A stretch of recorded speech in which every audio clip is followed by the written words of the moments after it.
하겠습니다. 안녕하세요. 네, 3, 4월 강의를 시작하겠습니다. 벌써 꽃 펴요. 네, 꽃 폈어요. 시간 빠르죠? 너무너무 빠르죠? 처음 공부를 시작하신 선생님들도 계실 거니까 우리 1, 2월에 봤었던 얘가 그거예요. 1차 커트라인이에요. 1차. 저기 작년에 좀 쉬웠죠. 그 전년도 것에 비해, 그 예년 거에 비하면. 왜냐면 우리가 어렵게 느꼈던 부분들에서 그래서 조금 쉬웠고 커트라인이 좀 굉장히 올라갔었죠. 올해도 얘와 그닥 다르지 않을까라는 생각도 해보고요. 크게 막 달라질 것 같지는 않아요. 이제 네, 요 정도면 전공을 이제 몇 점 맞추셔야 돼요? 60점 정도는 하셔야, 그죠? 55점에서 60점 이랬는데 이제 문제가 이제 상대적으로 쉬워지면 한 60점까지는 하셔야 되고, 예전처럼 조금 어려운 문제들이 나오면 55점에서 60점 그 정도 사이면 돼요. 네, 그래서 선생님들이 고민하실 건 이 점수를 어떻게 채울지 고민하실 게 아니고 얼마만큼 소화를 내가 시킬 수 있을 것인지 그거에 대한 고민을 하셔야 돼요. 그래서 누구나 이만큼 소화하시면 다 가실 수 있어요. 다. 그 정도만 딱 소화하시면. 그러니까 1년 동안 계획을 하시면서 어떤 계획을 갖고 내가 어떻게 이 수준을 밟아 올라갈 것인지, 얼마만큼 습득해내고 내가 소화할 것인지 그런 계획을 좀 생각해 보셔야 되고, 그래서 크게 일단 선생님들이 잘 하시고 계시지만 그래도 제가 도움을 드릴 수 있는 부분은 조금 편하게 전략을 세우면서 이렇게 가실 수 있게 도움을 드릴 수 있는 건, 왜 더듬죠? 긴장하나 보네요. 1, 2월에 우리 기초 이론 하면서 서브노트 선생님들 대부분 다 작성하셨잖아요. 그죠? 3, 4월에 처음 오신 선생님들도 제가 체크를 해드릴 거예요. 이제 이것을 그냥 하세요 했더니 이렇게 밀리면 못 하시더라고요. 그래서 그날 수업한 분량은 그날 저녁에 가서 정리하는 걸로. 그래서 그 다음날 오고. 이렇게 가면 어렵지 않게 정리를 해 가실 수 있어요. 근데 이거 주말에 몰아서 해야지. 그리고 주말에 몰아놓으면 양이 너무 많아져서 힘들어요. 어떨 땐 두 과목 해야 되거든요. 그래서 양이 너무 많아져서 힘들어요. 그래서 그날 해결하고 그 다음날 체크하는 걸로요. 그래서 1, 2월에 하신 선생님들은 여기 이렇게 체크하셔서 다 마무리 하셨잖아요. 1, 2월에 하신 분들은 이제 저랑 이거 안 하셔도 돼요. 선생님들이 다시 보시면서 그 부분 다시 보시면서 이런 내용이 조금 더 필요하다 싶으면 스스로 그냥 이렇게 보완하시는 쪽으로 하고, 안 하신 선생님들은 내일 제가 요거를 드릴 거예요. 드리면 선생님들 성함을 직접 써주세요. 직접 써주시고 저는 이렇게 체크하고 선생님이 봐주세요라고 하면 제가 선생님들한테 해드릴게요. 제 1, 2월에 강제적으로 했거든요. 전부 다 이렇게 의무적으로 다 하셔야 돼요. 그랬더니 그거에 대한 부담을 느끼신 선생님들도 계시더라고요. 그래서 혹시 그게 부담스럽고 조금 여유롭게 천천히 이렇게 가고 싶으시다 싶은 선생님들은 안 하셔도 되고, 그러니까 원하시는 선생님들만 내일 이렇게 해 오시고, 또 오늘 수업한 부분은 저녁에 가셔서 다 정리해갖고 오셔야 돼요. 그리고 1, 2월에 하신 선생님들은 오늘 수업한 부분 있죠. 오늘 거 과목 다 공부해갖고 오세요. 이제 암기 시작하시는 거예요. 정리 다 끝나셨으니까 집어넣으세요. 집어넣어야 나중에 얘가 빨리 돌아가요. 그래서 오늘 정리한 부분은 다 선생님들이 밤에 들어가셔서 다 외워오세요. 그리고 내일 오시면 형성평가가 주어질 거예요. 그러니까 내일부터는 좀 일찍 오셔야 돼요. 일찍 오셔서 형성평가 문제를 직접 풀어보세요. 처음 공부하시는 선생님들은 다 못 채우는 게 당연해요. 못 외우는 게 당연해요. 그래서 얼마만큼 채울 수 있는지를 한번 테스트를 해봐요. 공부하셨던 선생님들도 내가 얼마나 이 문제를 다 소화하고 있는지 한번 체크해보는 시간을 가져보세요. 그리고 3, 4월에 이렇게 해서 전 과목을 한 바퀴 형성평가를 다 돌릴 거예요. 그리고 나서 5, 6월에 기출분석을 하면서 그 문제를 다시 드릴 거예요. 그러면 처음 공부하시는 선생님들도 3, 4월엔 내가 이렇게밖에 못했는데 이거 내가 다시 해보니까 조금 채워지는구나 라는 것을 좀 느끼실 필요도 있고, 5, 6월에 다시 한번 돌릴 거고요. 7, 8월에 문제풀이 할 때 또 드릴 거예요. 그러면 그때도 세 번째 이제 다시 암기하시는 거잖아요. 그래서 7, 8월에 얼마나 내가 이게 소화가 되는지 그것까지 한번 체크해 보시면 형성평가를 조금 미리 서둘러서 3월부터 시작하니까 작년의 경우를 봤더니 선생님들이 되게 그게 좋았다고 해요. 처음에는 답답했대요. 이거 어제 수업 시간에 본 적은 있는데 아직 다 외워지진 않잖아요. 외우기 힘들잖아요. 양이 너무 많으니까. 그래서 지금 못 써서 답답하고 불안하고 막 이래서 작년에 그거 못 견디고 가신 분도 있어요. 못 따라가겠다고. 저는 그냥 다른 데서 가려고 가시는 분도 있더라고요. 근데 이거 놔두고 나중에 날 잡아서 해야지 6, 7월 혹은 8월, 9월 그때 가서 이제 그때부터 암기 시작해야지 그러면 그땐 힘들어져요. 시간이 갈수록 시간이 빨리 다가오기 때문에 심리적으로도 불안해지고 어차피 해야 돼요. 그럼 오늘 저녁에 가셔서 오늘 공부한 거 암기 안 하시면 뭐 할 거예요? 서브노트 안 만들면 또 뭐 하실 거냐고. 그래서 지금 미리 해놓으시면 나중에 훨씬 편해져요. 7, 8월에 암기 시작하시는 분들보다 훨씬 여유롭게 가실 수 있어요. 그럼 나중에 실수를 줄이는데 되게 큰 힘이 될 거예요. 작년에 11월까지 그거를 잘 견디고 하셨던 분들이 하신 얘기가 그래요. 3월부터 되게 그때는 힘들었는데 다 하고 나니까 일찍 시작해서 암기를 시작한 게 되게 큰 도움이 됐다고 하더라고요. 그래서 선생님들 이제 내일부터는 바로 드릴 거예요. 이렇게 체크해 보시고 정답을 제공해 드릴까 말까는 아직 고민 중이에요. 왜냐면 제가 이렇게 자료를 드렸잖아요. 요거 놓고 여기에서 이제 문제를 그대로 뽑아왔거든요. 그래서 이거 답이 뭐지? 필요하시면 요거 그대로 따라가시면 돼요. 문제 순서도 그대로 따라가요. 그래서 한 번만 살펴보시면 답이 이렇게 나와요. 그래서 제발 답 좀 올려주세요. 답이 뭐예요? 이렇게 하시는데 그 노력만 하시면 되니까. 왜냐면 제가 답을 드려버리면 이거 놓고 이거네 하고 넘어가 버린단 말이에요. 그래서 선생님들이 보고 이걸 못 썼으면 이거 뭐였지? 라고 이 자료를 한번 다시 찾아보시는 것도 공부하는 시간이 되지 않을까 싶어서 올해도 안 드릴까 생각하고 있어요. 그래서 민원이 심하게 많이 발생하면 드리도록 하고 우선은 그렇게 찾아보는 시간을 가지세요. 그래서 1, 2월에 서브노트 완성하셨던 선생님들은 이제 보완해서 어느 정도의 틀을 잡으시고 3, 4월에 아직 서브노트를 안 만드신 선생님들은 그날 한 부분만큼은 다 채워서 가셔야 돼요. 그래야 안 지치고 끝내실 수 있어요. 안 지치고 3, 4월에 마무리 하실 수 있어요. 그 다음에 이제 5월에 기출 분석하실 때에는 서브노트에 기출된 파트가 다 체크가 돼야 돼요. 요 파트에서 어떻게 기출이 됐었다를 이렇게 보시고 그 기출 문제를 풀면서 내가 요 파트에 대해서 이렇게 이해하고 있다고 생각했는데 기출 문제를 풀어보니까 이렇게 응용이 안 되더라. 그런 부분까지도 체크를 해 놓으셔야 돼요. 그래서 요 어떤 부분이 더 중요하게 먼저 다뤄져야 되는지 걔들도 체크를 쭉 하시고 5, 6월까지 끝나면 서브노트의 범위 선생님들이 올해 안고 가야 할 범위는 어느 정도 결정이 돼요. 그러면 이제 7, 8월에 시작되면 그때부터는 이제 계속 돌리세요. 그 다음부터 누가 많이 돌리느냐의 싸움이 될 거예요. 계속 돌려서 채워놔야 나중에 시험 상황이 되면 내가 자신있게 이 부분에 대해서 다 소화됐어 하면 좀 시험에 여유롭게 들어갈 수 있어요. 한번 문제 내봐. 어떻게 틀어서 냈는지 한번 보자. 이렇게 여유롭게 볼 수 있어. 근데 최소한의 우리가 채워야 되는 게 기본적인 암기 부분이잖아요. 이 부분이 부족한 상태로 시험지를 붙잡게 되면 시험지 붙잡으면서 떱니다.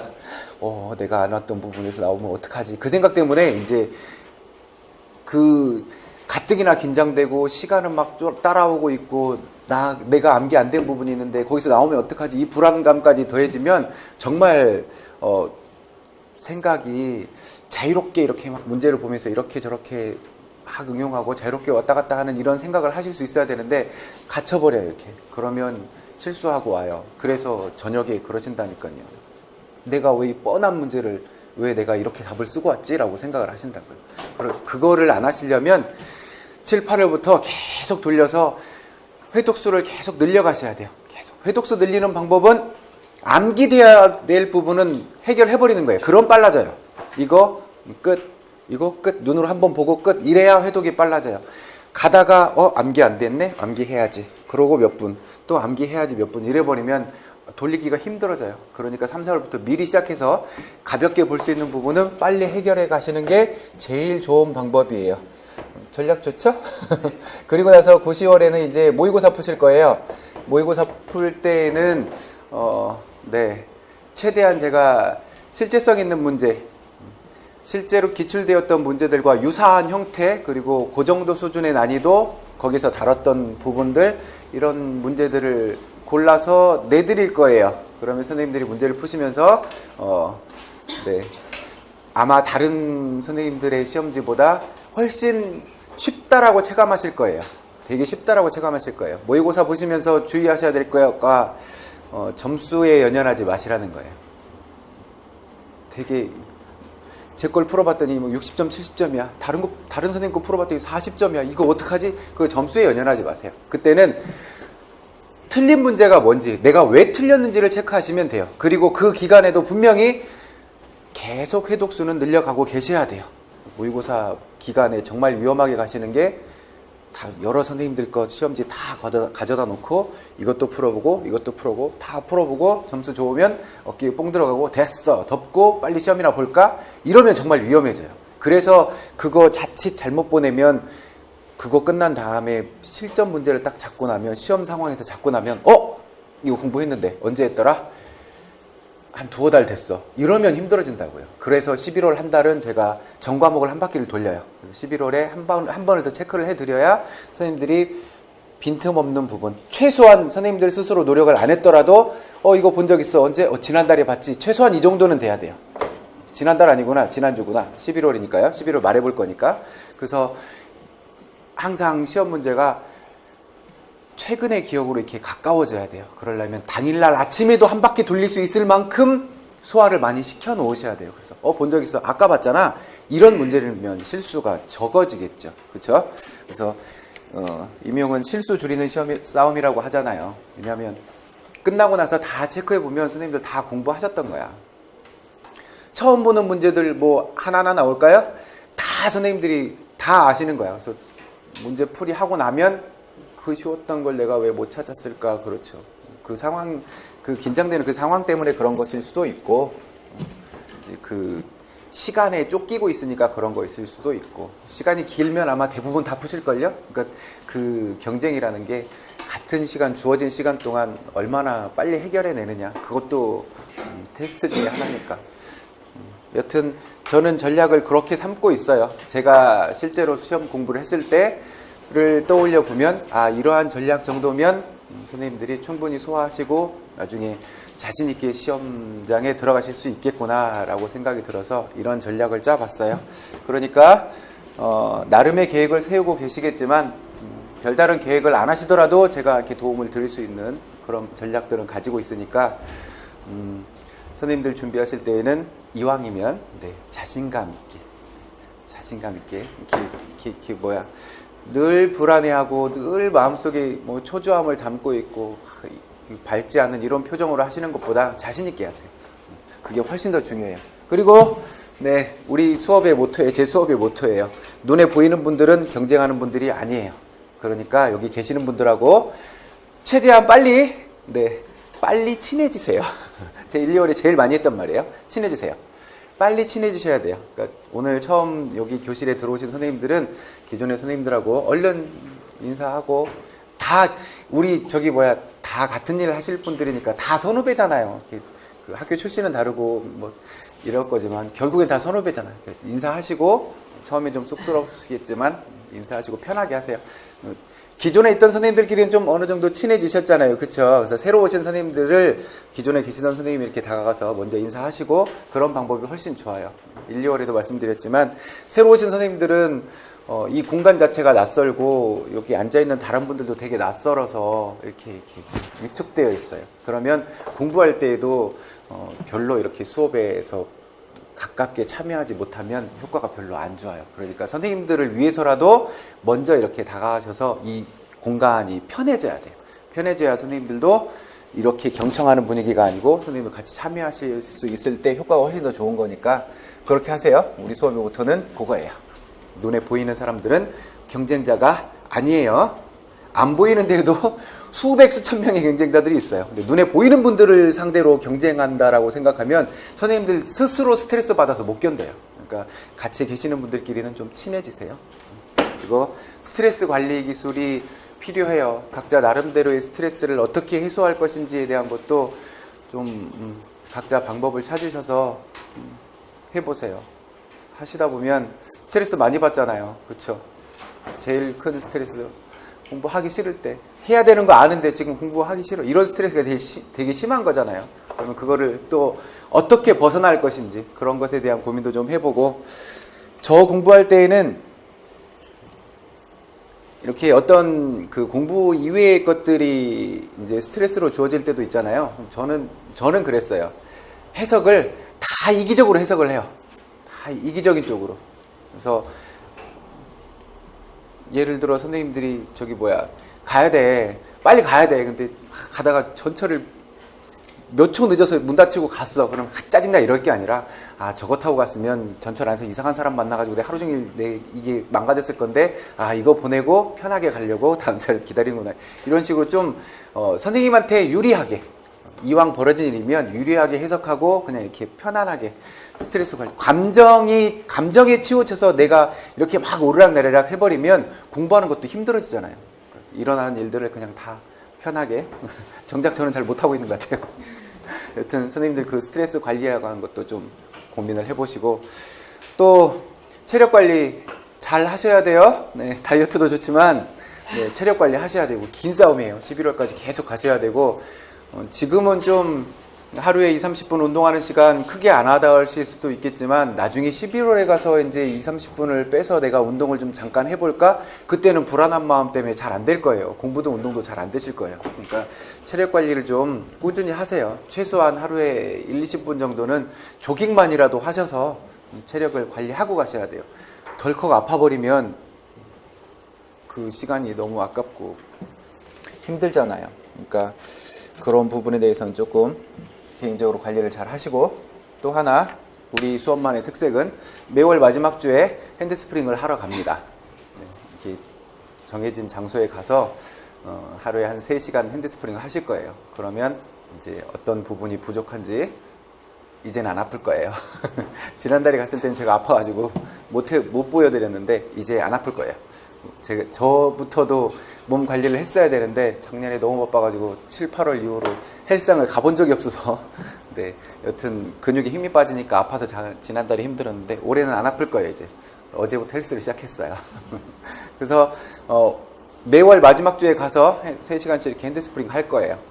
체조하시는 우리 선수 하셨던 분도 모시고 올 거고, 또 필요하면 저랑 또 같이 하시고, 잘 하시는 선생님들 많으세요. 그 부분들이 또 이렇게 봤더니 저는 못해서 되게 걱정했는데 잘 하시는 분들 많더라고요. 그분들이 알아서 이렇게 해주시니까 되게 좋았어요. 잘 챙겨주셔서 되게 좋더라고요.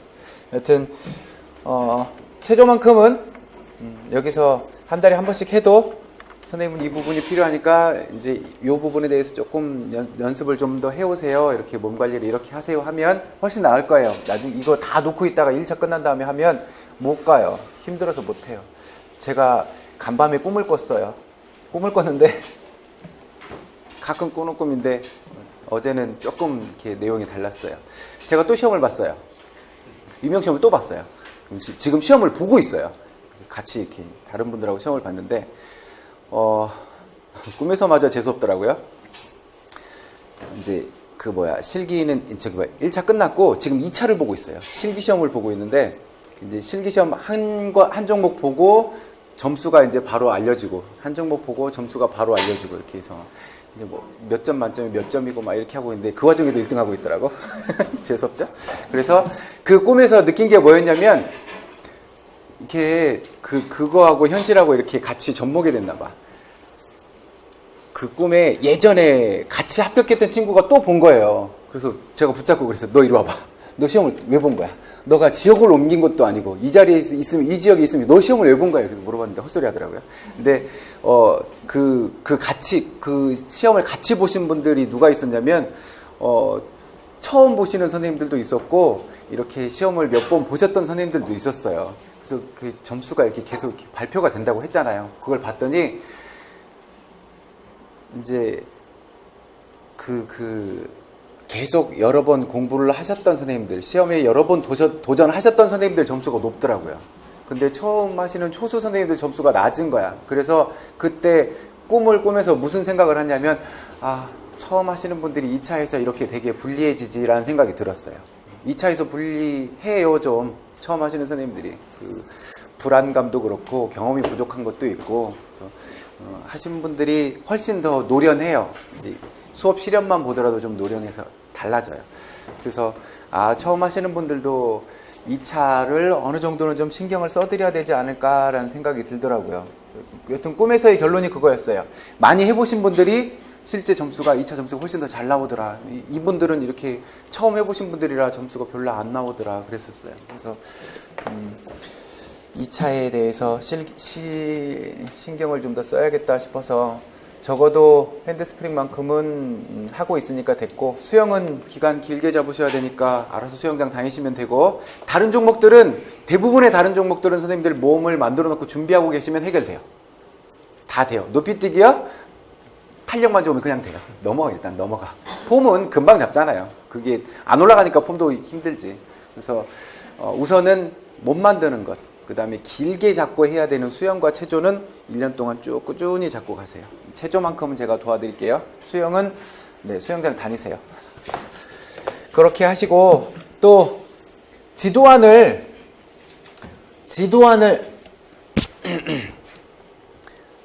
제가 가끔 이렇게 하나씩 드리려고 해요. 그거 할 때 생각나네요. 저 그 수업 실현할 때 목이 말라가지고 지도안을 가끔 이렇게 하나씩 보여드리고, 지도안은 이런 형태로 짜여지는 게 좋아요 라는 것을 이렇게 모범 샘플로 해서 보여드려야 할 필요가 있을 것 같아요. 왜냐면 작년에 1차 끝나고 2차 선생님들이 이렇게 보셨는데, 작년에 대부분 초수분들이었거든요. 지도안을 이렇게 짜보세요 했더니 못 짜. 그리고 그걸 가지고 실현을 해야 되는데 지도안이 안 짜지는데 힘들어 하실 거 아니에요. 되게 힘들어 하시더라고요. 그래서 지도안을 보여드리고 수업 실현을 한번 해보세요. 근데 그것도 되게 힘들어 하시더라고요. 그래서 우선은 지도안부터 조금 익숙해지셔야 돼요. 그래야 나중에 선생님들 실현하시는 그 대본이 지도안이니까 이것만 철저하게 잘 짜여져 있으면 실현은 쉬워요. 왜냐하면 이것을 선생님들이 짜잖아요.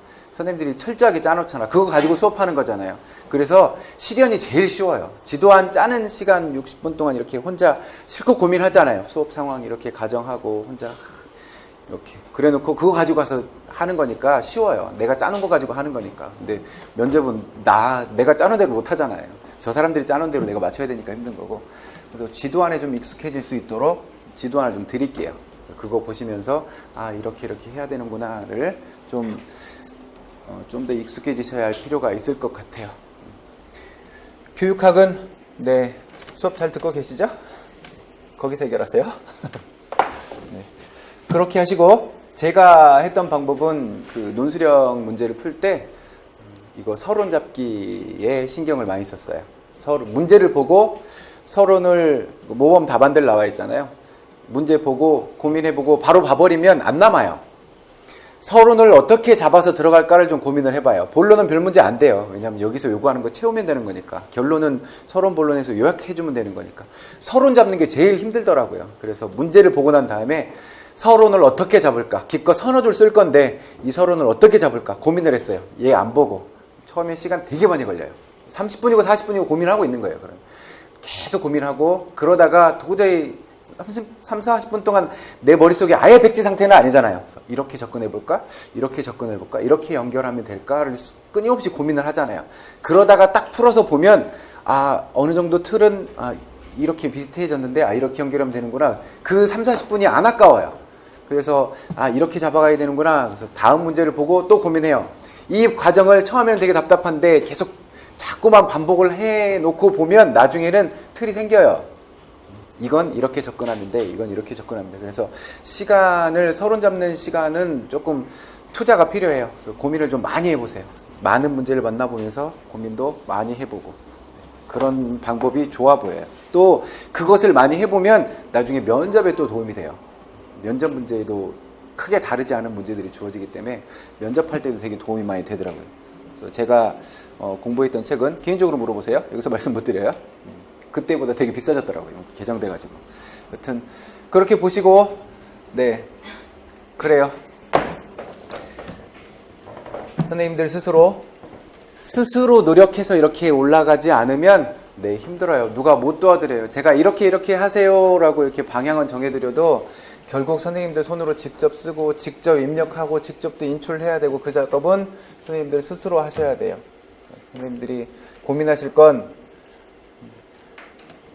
계속 끝없이 공부하는 내내 내 머리 반쪽은 아 이렇게 공부하면 합격할 수 있을까? 얘가 끝없이 따라올 거예요. 시험 보는 순간까지 계속 따라와요. 계속 따라오겠지만 선생님들이 고민하실 건 이렇게 공부하면 합격할 수 있어가 아니라 이렇게 내가 이 많은 양을 다 소화할 수 있을까를 고민하시면 돼요. 소화해내면 간다니까요. 가요. 걱정 마세요. 작년 경쟁률 보면 10대 1 됐죠? 11대 1이 조금 안 됐잖아요. 그러면 10명 중에 1명인 거잖아요. 그쵸? 네. 실질적인 경쟁률 생각해보면 10대 1까지 안 올라가요. 왜냐면 경험 삼아 보시는 분들도 있고 이렇게 지원해놓고 저기 극소수는 시험장에 안 가시는 분들도 있어요. 못 가시는 분들도 있고 또 이미 그 과락 기준에 도달하지 못하시는 분들도 계시고 그래서 선생님들이 경쟁률을 생각하실 필요는 없어요. 점수를 생각하시면 돼요. 선생님들이 맞춰야 할 점수 맞추시면 갑니다. 걱정하지 마세요. 그래서 내가 전공 내용 이만큼 소화해서 요거 내가 요 점수 채울 수 있을까? 그거만 고민하세요. 그러면 돼요. 그 점수만 다다르시면 충분히 가능해요. 그리고 교육학이 되게 소홀해지게 마련이에요. 한 문제 나올 거거든요. 그 많은 분량에서 그 요구하는 것은 몇 가지 된다고 하지만 딱 한 문제 주어질 건데 공부하시다가 저도 그랬어요. 아이씨 이게 나와? 한 문제인데? 한 문제인데 얘가 나와? 이렇게 된다고요. 이렇게 해버리기 시작하면 마지막까지 불안해요. 마지막까지 저 시험지 받을 때 16년도에 시험 볼 때 아침 1교시에 교육학 시험지잖아요. 나는 전공 자신 있어. 다 내가 소화했어. 뭐든 나와봐. 이런 마음가짐인데 교육학 내가 안 본 데서 나오면 어떡하지? 과락 나오면 어떡하지? 이 생각에 닦아도 땀이 나요. 손에서 계속 땀이 나요. 받아봤는데 이제 페이지 수 확인하라 그러잖아요. 인쇄 상태랑 페이지 수 확인하라 그래요. 천천히 넘기면서 이렇게 쳐다보잖아요. 어머 자유주의? 이러면서 이렇게 쳐다보잖아요. 그거 볼 때까지 너무 긴장이 돼가지고 손에 정말 땀이 마르질 않더라고요. 여튼 교육학에서 선생님들이 남들보다 몇 점만 더 남들이 평균 15점 맞을 때 내가 17점 맞으면 그 2점은 여기서 벌어질 수 있는 전공에서 벌 수 있는 가산점 역할을 해줘요. 그러니까 조금 시간이 아깝다고 생각이 되시더라도 교육학 공부를 좀 꾸준히 하셔야 돼요. 그게 2차에서 연결이 된다니까요. 면접 문제와도 이렇게 연결이 되어버리기 때문에 교육학을 조금 소홀히 하시는 분들은 조금 위험한 생각을 하고 계신다고 받아들이셔야 돼요. 교육학까지도 탄탄하게 잡고 가실 필요 있어요. 필요하면 교육학도 서브노트, 간단한 서브노트 정도는 하세요. 제가 했던 좋은 방법은 뭐였냐면 이게 논수령이잖아요. 내가 여기에 내용을 쓰지 못하는 이유가 내가 말로 못해서 그래요. 말로 할 수 있는 내용이면 다 써지잖아요. 그쵸? 그래서 저는 교육학 공부할 때 그 이론 그러면 뭐라고 내가 내 말로 이렇게 풀어서 중얼중얼 해낼 수 있는지 없는지 그걸 한번 체크해봐요. 아 그거 아는데 이러면 쓸 때도 그렇게 된다고요. 그래서 그 작업을 좀 해보시는 게 좋아 보였어요. 그래서 필요하면 저기 같이 스터디 하시는 분들하고 어떤 이론 툭 던져주면 그 이론은 이러한 거고 어떤 것 때문에 이렇게 지지받고 있고 어떤 것 때문에 비판받고 있고 이런 것들을 조금 말로 풀어서 해보는 그런 연습을 해보시는 게 되게 좋았어요. 그래서 그게 효율성이 좋더라고요. 시간 대비 효율성이 되게 좋더라고요. 하여튼 교육학도 좀 꾸준히 잡고 가시길 바랄게요. 네. 그쵸? 말은 쉬워. 네. 드릴 말씀 다 드렸나 봐요. 네. 첫 시간 간단하게 이렇게 OT 마치도록 하고 잠깐 쉬었다가 들어갈게요.